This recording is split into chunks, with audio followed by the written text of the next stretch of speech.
Bonjour, que la paix soit avec vous. Je souhaite vous partager mes réflexions par rapport à la bête prophétique dont il est question dans l'Apocalypse de Saint Jean et dont la progression, comprise dans l'histoire du salut des hommes, serait fonction d'un nécessaire affaiblissement de la chrétienté dans son ensemble, laissant ainsi place à l'avancée des ténèbres. À cela, j'ajouterai la participation notable de la fameuse prostituée dont j'ai développé la thématique dans des audios précédents.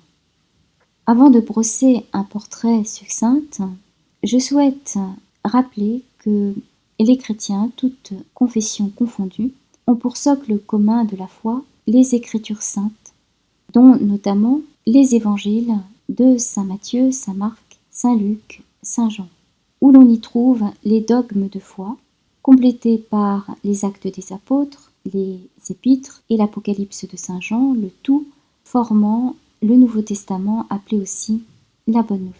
Entre autres dogmes, je pourrais lire par exemple le passage de l'Évangile de Jésus-Christ selon saint Marc, chapitre 16, versets 19 et 20. Or le Seigneur, après leur avoir parlé, fut enlevé au ciel et il s'assit à la droite de Dieu. Pour eux, ils s'en allèrent prêcher en tout lieu, le Seigneur agissant avec eux et confirmant la parole par les signes qui l'accompagnaient. Ainsi donc, les chrétiens sont nécessairement missionnaires, car ce qu'ils veulent, c'est partager cette joie de connaître la vérité qui est le Christ. Il est la vie et le chemin.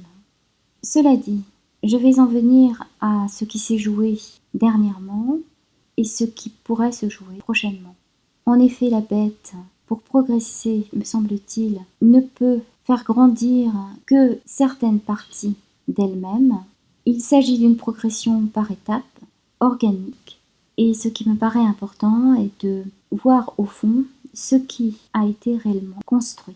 Je ne parlerai pas d'un arbre qui cache la forêt, mais plutôt d'un échafaudage qui aurait permis de bâtir une construction et dont aujourd'hui on commencerait à en voir les parties du seul fait que les échafaudages seraient démantelés. Quel serait-il ? Je dirais ce qui aura détourné l'attention de la véritable construction et dont on n'en aura plus besoin par la suite, une fois la construction édifiée.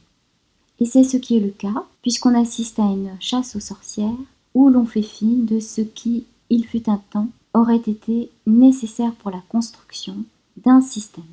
À savoir pour les États-Unis, tout ce qui a trait aux patriotes et qui s'est noué autour de la thématique du mur entre le Mexique et les États-Unis. Tout ce qui est relié à la religion chrétienne, notamment au travers des évangéliques. Tout ce qui est lié aussi à la mouvance QAnon, qui a rallié beaucoup de personnes naïves. Et à cela, j'ajouterais tout le plan satanique des croyances aux extraterrestres. Et cela aurait bien évidemment des ramifications avec la NASA. Que reste-t-il ? Eh bien, tout ce qui s'est construit autour de Jérusalem, notamment au travers des accords d'Abraham, qui ont ainsi jeté les bases d'un futur grand Israël, dont la destination, bien entendu, ne serait pas pour les Israéliens d'aujourd'hui, mais pour une certaine caste, dans laquelle compteraient très certainement des couronnes. Il y a aussi tous les éléments qui pourraient miner l'Europe, et dont les États-Unis se seraient habilement retirés. Alors, entre autres points, j'attirerai l'attention sur le cas des Ouïghours. Et pour cela, je vais lire quelques lignes de l'article signé par Ajit Singh dans Mediapart du 6 février 2021. Tout en se faisant passer pour une organisation de défense des droits de l'homme, le World Uyghur Congress, WUC, est un réseau séparatiste financé et dirigé par les États-Unis qui a forgé des alliances avec des groupes ethno-nationalistes d'extrême droite. L'objectif énoncé par ses fondateurs est clair, la déstabilisation de la Chine et le changement de régime à Pékin. Plus loin, on peut lire « Le WUC considère que la région de Xinjiang, au nord-ouest de la Chine, est le Turkestan oriental et considère ses habitants musulmans ouïghours non pas comme des citoyens chinois, mais comme les membres d'une nation pan-turque qui s'étend de l'Asie centrale à la Turquie.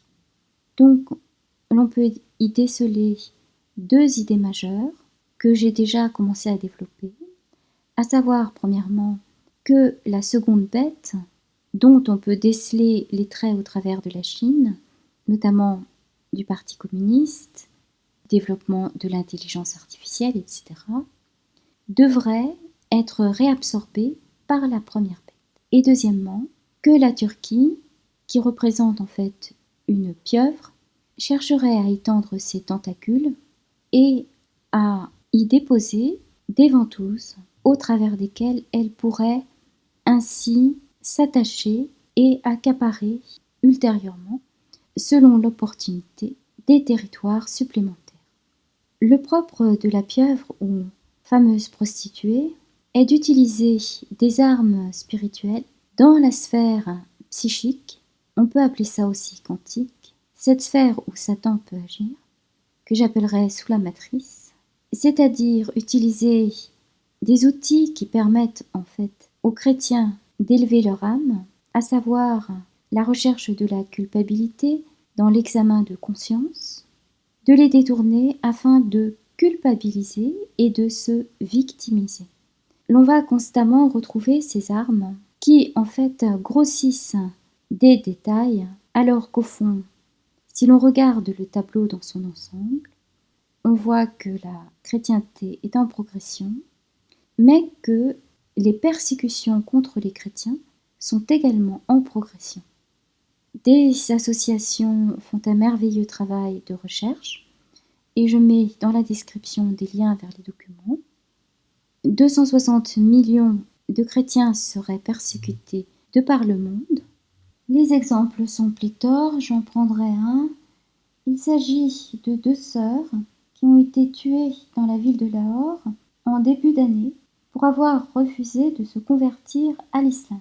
Bon, cela bien entendu après avoir été maintes fois harcelées sexuellement. Cela, je le dis afin de bien mettre en évidence le contraste qu'il y a entre ce que l'on voudrait nous faire croire et la réalité qui est véritablement souffrance. Et j'invite ceux qui pensent qu'ils représentent l'amour de porter sur eux la charge de souffrance qu'endurent les chrétiens dans le monde, et ils seront, s'ils sont capables de compassion ou pas, capables d'amour. Cela dit, j'en reviens à ces attaques contre les chrétiens. Il y a manifestement eu manipulation du temps du mandat de Trump. Vient aujourd'hui le mandat de Joe Biden, où la situation est pire puisqu'il se réclame de la religion catholique. La question à se poser est la suivante. Est-il franc-maçon? Dans ce cas, au rang auquel il a accédé, aurait-il dû commettre un sacrifice d'enfant pour parvenir à ce poste?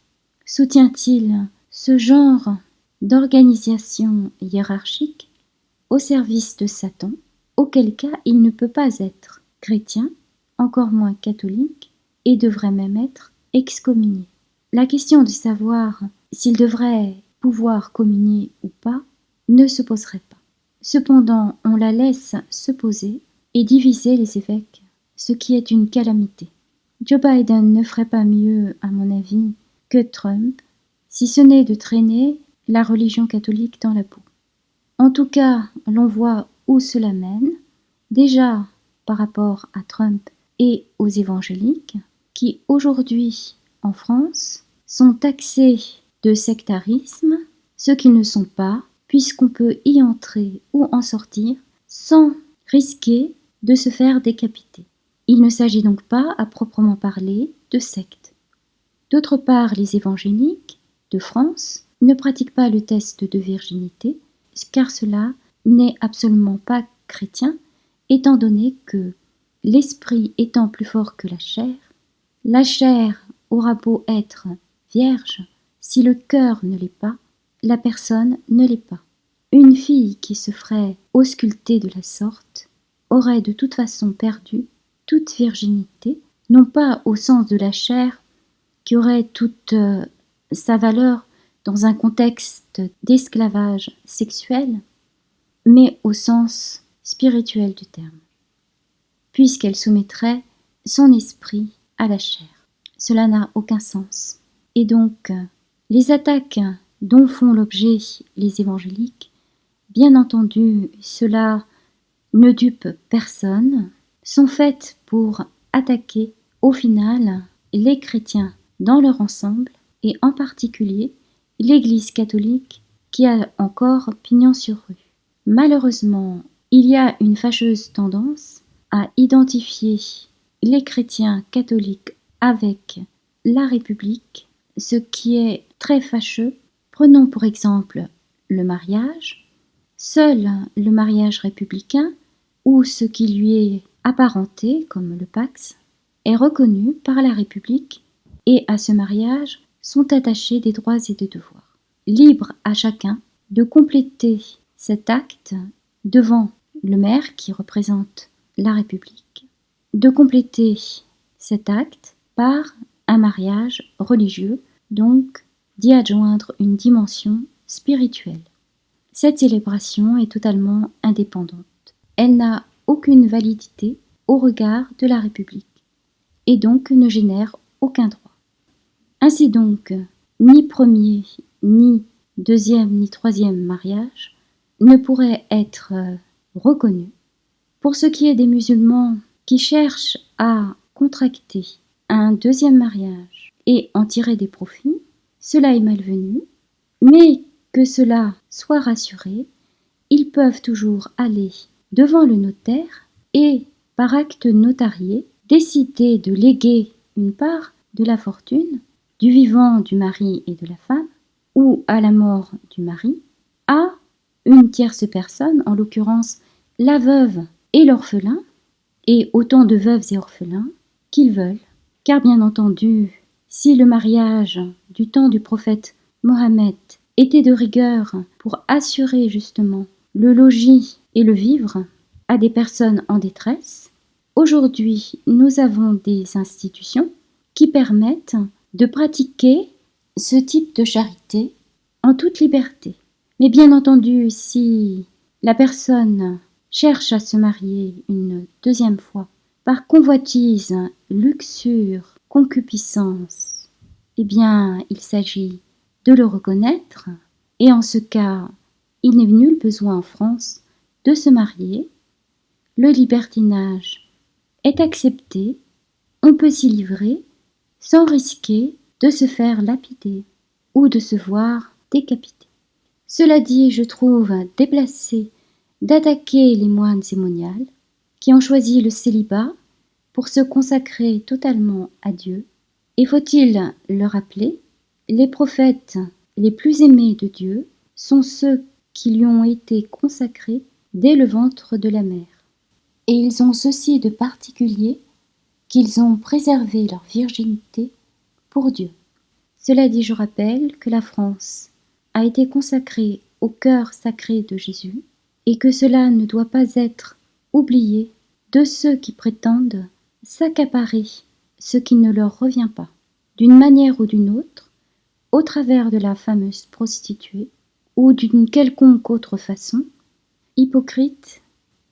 Il me semble que c'est un point important à soulever afin justement de couper l'herbe sous les pieds de ceux qui déjà s'attaquent aux moines qui, je le rappelle, prient jour et nuit pour la paix dans le monde et pour le salut des âmes, et qui attaquent injustement et de manière éhontée les chrétiens en les taxant d'élever un homme au rang de Dieu, ce qui serait une abomination. N'est pas chrétien qui veut, il s'agit d'un appel, puisque la foi n'a d'origine que surnaturelle. Je comprends que certaines personnes n'aient pas la capacité d'accéder à ce niveau de spiritualité. En cela, je leur demande de simplement ne pas chercher à s'attaquer à l'Église catholique en France, à la communauté des chrétiens. Que la paix soit avec vous.